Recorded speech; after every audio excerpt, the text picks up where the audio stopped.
Do you know the ruthless acts of King Ashoka? Let's uncover stories of an absolute monster to a symbol of peace. Sit back, relax, and let's travel back to 304 BC.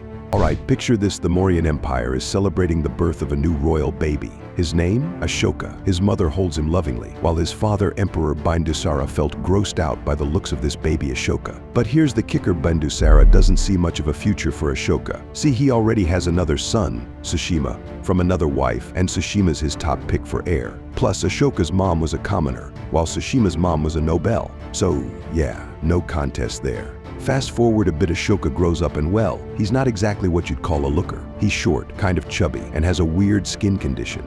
His dad? Totally grossed out.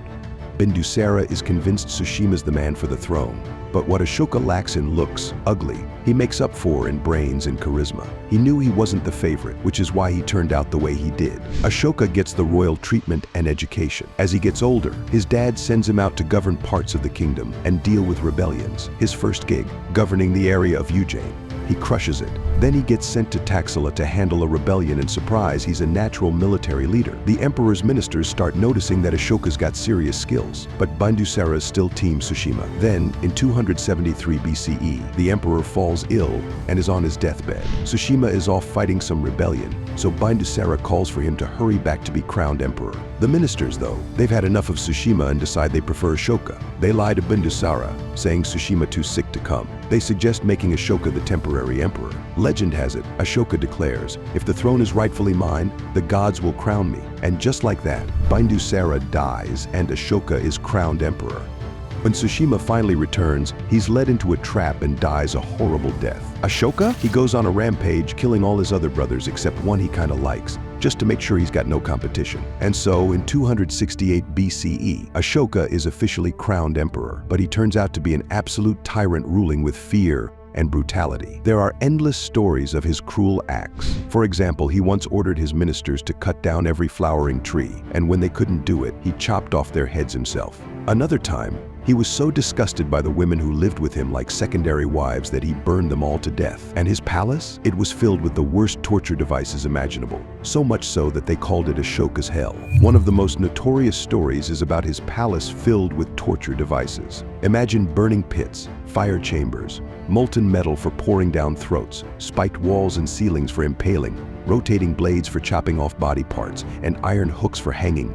Yep, all within his palace walls. And it even had a beautiful garden in front of it.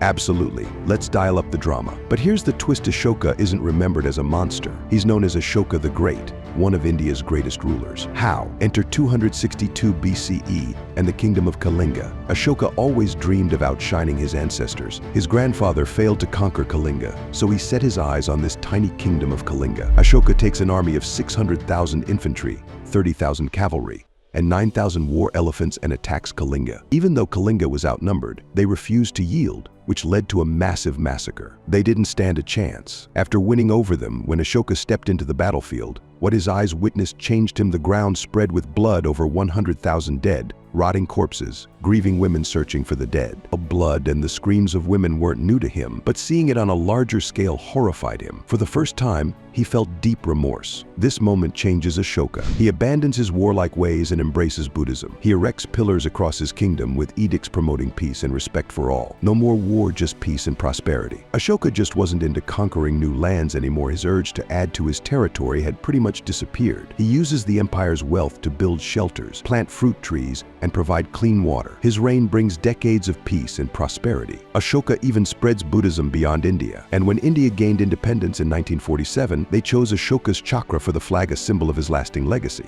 So there you have it, the epic story of Ashoka, a tyrant turned peacemaker. That's what makes this story a fulfilling circle of redemption. His transformation not only changed him, but also brought peace and prosperity throughout his kingdom. That is why change is the only constant. It sheds light not just on our lives, but on everyone associated with us. Stay tuned and subscribe for more epic stories.